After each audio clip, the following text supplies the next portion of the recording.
Hello लाडलों, कैसे हो तुम लोग। Welcome to the new video of our channel. तो आज हम लोग ज्योग्राफी के अपने 7th लेक्चर पर पहुंच चुके हैं। अगर तुम लोग इस सीरीज़ को फॉलो कर रहे हो तो तुम्हें पता होगा हमने अपने पिछले लेक्चर में अर्थक्वेक्स के बारे में पढ़ा था। तो आज से हम लोग शुरू करने वाले कॉन्टिनेंटल ड्रिफ्ट थ्योरी। तो देखो, कॉन्टिनेंटल ड्रिफ्ट थ्योरी मतलब क्या होता है। कॉन्टिनेंट्स के बारे में, ड्रिफ्ट मतलब बहना, ड्रिफ्ट मतलब बह गया कोई चीज़, है ना। एक सेकेंड, हाँ। ड्रिफ्ट मतलब बहना, बहना चीज़ें का। ठीक है, तो ऐसा कॉन्टिनेंटल ड्रिफ्ट थ्योरी, इसके बारे में हम लोग जानेंगे कि क्या था, किसने दिया था और क्या क्यों आया था ये। ठीक है, तो अब देखो, ज्योग्राफी में हम लोग को पता चल गया कि हाँ, अर्थ के इंटीरियर के बारे में हम लोग को पता चल गया। लेकिन अभी जो हम लोग अपने अर्थ में देख रहे हैं कि हाँ, कुछ चीज़ें अपने कोई कोई कॉन्टिनेंट अपने जगह पे क्यों है, या ये पानी यहाँ पे क्यों है, कैसे, तो उसके बिहाइंड भी बहुत सारे साइंटिस्ट ने बहुत बहुत सारे अपने अपने थ्योरीज़ दिए थे। तो उसी तरह से एक कॉन्टिनेंटल ड्रिफ्ट थ्योरी है। आगे भी दो थ्योरीज़ हैं, sea floor theory, convection current theory, वो हम लोग नेक्स्ट लेक्चर में करेंगे। आज हम लोग कॉन्टिनेंटल ड्रिफ्ट थ्योरी करेंगे क्योंकि ये तुम्हारे मेंस के पर्सपेक्टिव से बहुत ज़्यादा ही इम्पॉर्टेंट हो जाता है। ठीक है, इम्पॉर्टेंट टॉपिक बन जाता है। तो चलो आगे बढ़ते हैं इस पर। तो देखो, ऐसा कुछ नोट्स है, जहाँ ज़रूरत पड़ेगा मैं तुम्हें लिख करके तुम्हें समझाने की कोशिश करूँगा, और अभी मैं तुमको यहाँ बता रहा हूँ। तो देखो, कॉन्टिनेंटल ड्रिफ्ट थ्योरी इसको किसने दिया था, ये it was given by Alfred Wegener. देखो, यूपीएससी इसके बारे में अब तक तो नहीं पूछी है यूपीएससी ने, अब बहुत सारे स्टेट पीसेस ने पूछा है इसके बारे में, है ना। तो अब क्या पता यूपीएससी पूछ ले, तो तुम लोग ध्यान रखना, अल्फ्रेड वैगनर ने 1912 में ये कॉन्टिनेंटल ड्रिफ्ट थ्योरी दिया था। ठीक है, तो उनके अकॉर्डिंग उन्होंने क्या बोला था कि 225 मिलियन ईयर्स अगो जो सारे लैंड मास थे वो एक साथ थे। ठीक है, 225 मिलियन ईयर अगो सारे लैंड मास एक साथ थे। ये मान लो ये हमारा ग्लोब है, एक सेकेंड, मान लो ये हमारा ग्लोब है। ठीक है, तो उसके हिसाब से क्या था ना कि बीच में ऐसा एक बड़ा सा, सारे जो कॉन्टिनेंट्स थे सारे एक साथ में थे, जिसका नाम पड़ा था PANGEA, पैंजिया। ठीक है, ये पूरे कॉन्टिनेंट्स को, और इसके बाजू में एक सेकेंड, इसके बाजू में था सारा वाटर, इसके बाजू में था सारा वाटर, जिसका नाम दिया था उन्होंने PANTHALLEASA, पैंथलीसा। ठीक है, मतलब ये जो पैंजिया है, पैंजिया को इसको उन्होंने कहा था सुपर कॉन्टिनेंट, है ना। और जो पैंजिया था इसको उन्होंने कहा था सुपर OCEAN, सुपर ओशियन। ठीक है, तो अकॉर्डिंग टू अल्फ्रेड वैगनर, उन्होंने जो कॉन्टिनेंटल ड्रिफ्ट थ्योरी दिया था उनके हिसाब से 225 मिलियन ईयर्स को जो सारा लैंड मास था वो एक साथ जुड़ा हुआ था, और उसके पास में पानी थी, जिसको वो पैंथलीशा के नाम से बोलते हैं। ठीक है, उसके बाद वो क्या बोलते हैं, उसके बाद बोलते हैं कि अराउंड 135 मिलियन ईयर्स अगो, मतलब कि 225 मिलियन सब तो एक साथ थे, लेकिन 135 ईयर्स अगो जो पेंजिया है वो दो हिस्से में बट गया। दो हिस्से में बट गया, कौन कौन से, लॉरेशिया में एंड गोंडवाना में। लॉरेशिया को अलग नाम हम लोग अंगारा लैंड से भी कहते हैं। ठीक है, और गोंडवाना लैंड तो हो गया। तो लॉरेशिया में कौन कौन से कॉन्टिनेंट थे, तो ये था north America, Europe, Asia. But Asia में याद रखना कि इंडिया लॉरेशिया का पार्ट नहीं था। ये ट्रिकी हो सकता है, लॉरेशिया के अंदर उस समय एशिया था, लेकिन उस समय इंडिया उस एशिया के अंदर में नहीं आता था, तो एक्सेप्ट एशिया। ठीक है, और गोंडवाना लैंड के अंदर कौन कौन से कॉन्टिनेंट्स आए, साउथ अमेरिका, अफ्रीका, फिर गोंडवाना लैंड के अंदर ही आता है हमारा इंडिया, उसके बाद ऑस्ट्रेलिया एंड एंटार्क्टिका। तो ये दो हिस्से में बट गया। दो हिस्से में कैसे बटा, दो हिस्से में कुछ, मान लो ये तुम्हारा ऐसा, फिर से ये ग्लोब हो गया। तुम ऐसे करके ना, तुम डायग्राम मेरे साथ बना लोगे तो वो ज़्यादा बेहतर हो जाएगा तुम्हारे लिए। ठीक है, तो ये एक इधर इधर लॉरेशिया, ये लॉरेशिया बढ़ गया, एक इधर गोंडवाना लैंड हो गया। नेम कर देता हूँ LAURASIA, Laurasia and Gondwana land. ठीक है, गोंडवाना लैंड हो गया। तो और इसके बीच में उन्होंने बताया, इसके बीच में ऐसा एक वाटर था जिसको उन्होंने नाम दिया TETH, थेथिस सी, ठीक है। ये लॉरेशिया और गोंडवाना लैंड को जो बीच में से डिवाइड कर रहा था, जो सी का नाम उन्होंने दिया है थेथिस सी, ठीक है, इसका तुम ध्यान रखना। तो ये सारे चीज़ों को बताने वक्त अल्फ्रेड वैगनर जो हैं उन्होंने कुछ एजम्पशंस लिए थे। क्या एजम्पशंस लिए थे, यहाँ पर देखो। हमने पिछले अपने लेक्चर्स में जाना था कॉन्टिनेंटल क्रस्ट और ओशनिक क्रस्ट के बारे में, है ना। तो उस समय हम लोग क्या देखा था कि कॉन्टिनेंटल क्रस्ट जो है वो किससे बना हुआ है, सियाल से, और ओशनिक क्रस्ट जो है किससे बना हुआ है, सीमा से। तुम्हारे रिकॉल के लिए मैं बता रहा हूँ, ठीक है, ये चीज़ें याद रखना।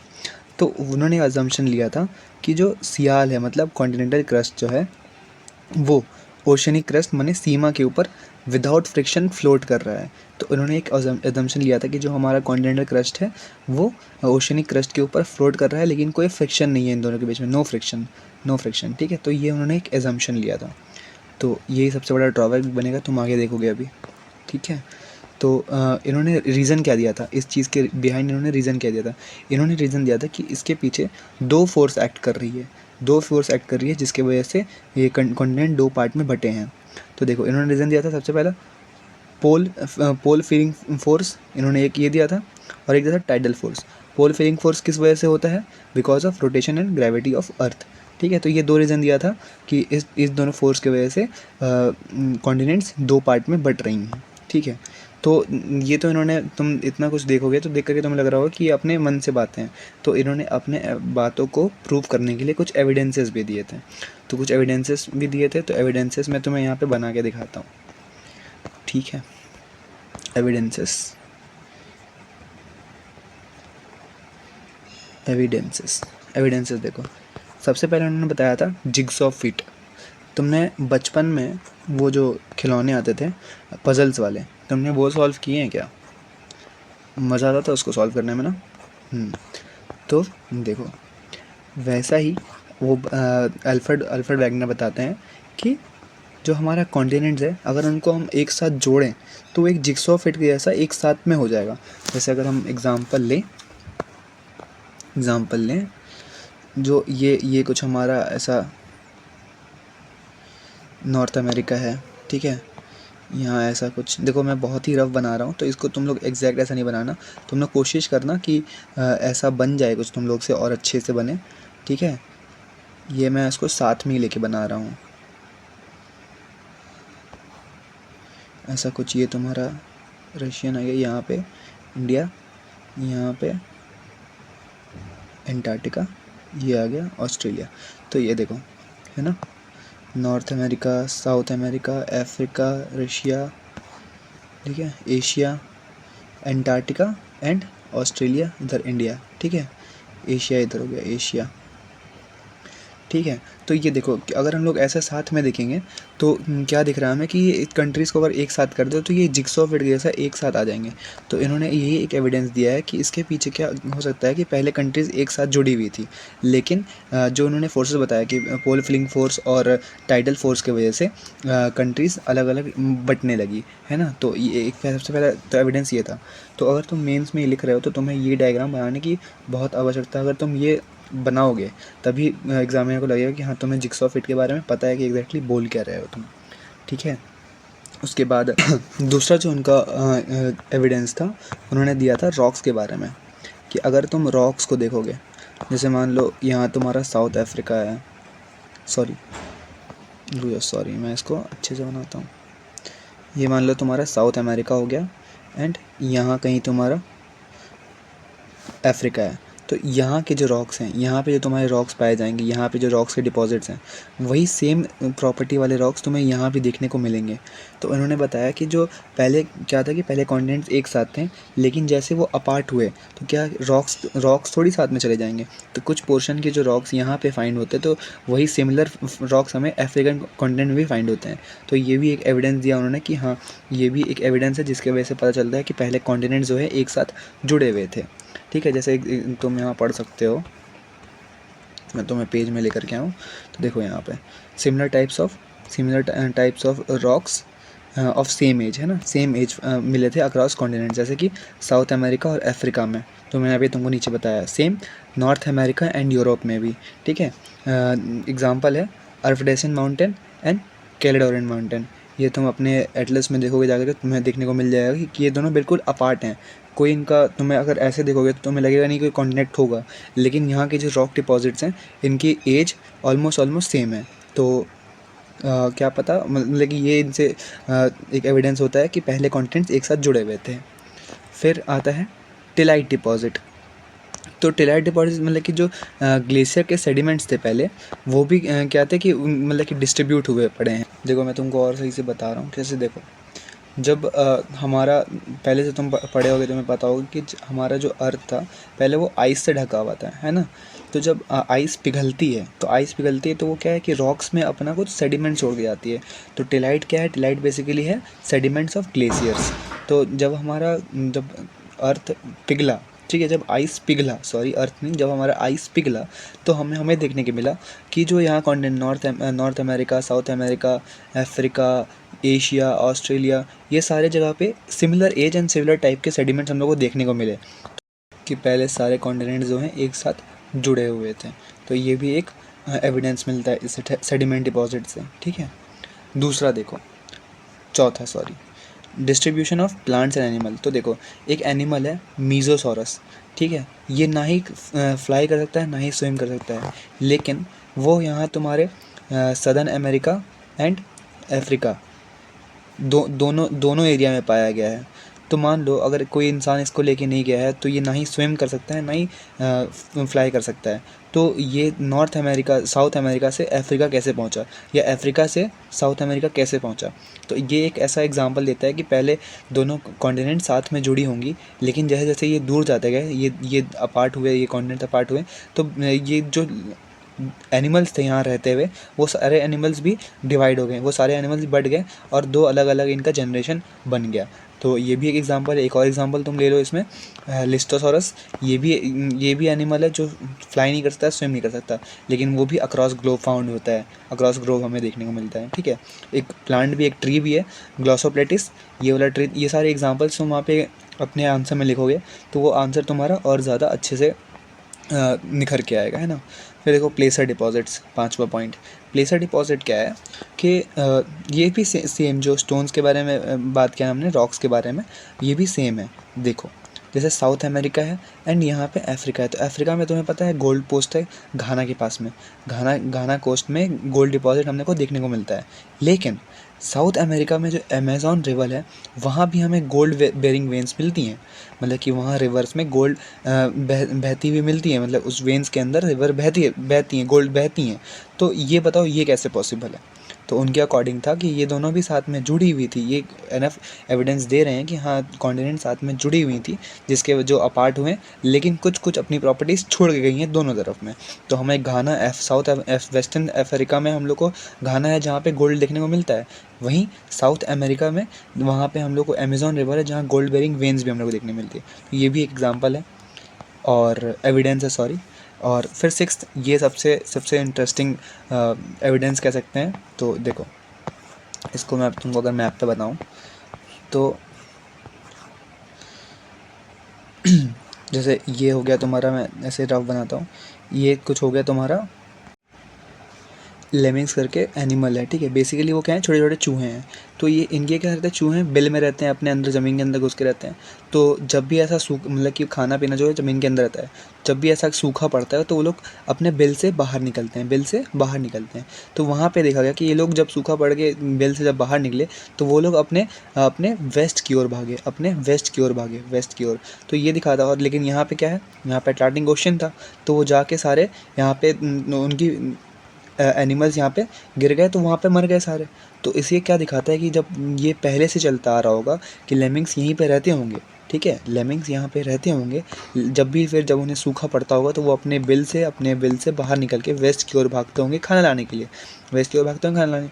लेकिन हम इंसान हैं, हमें पता चलता है, लेकिन वो जानवरों को क्या पता होगा कि भाई कि अब वो कॉन्टिनेंट्स अलग हो गए हैं। वो उनकी जो आदत है वो वही फॉलो करेंगे ना, वो अपने बिल से बाहर निकले, वेस्ट में भागे।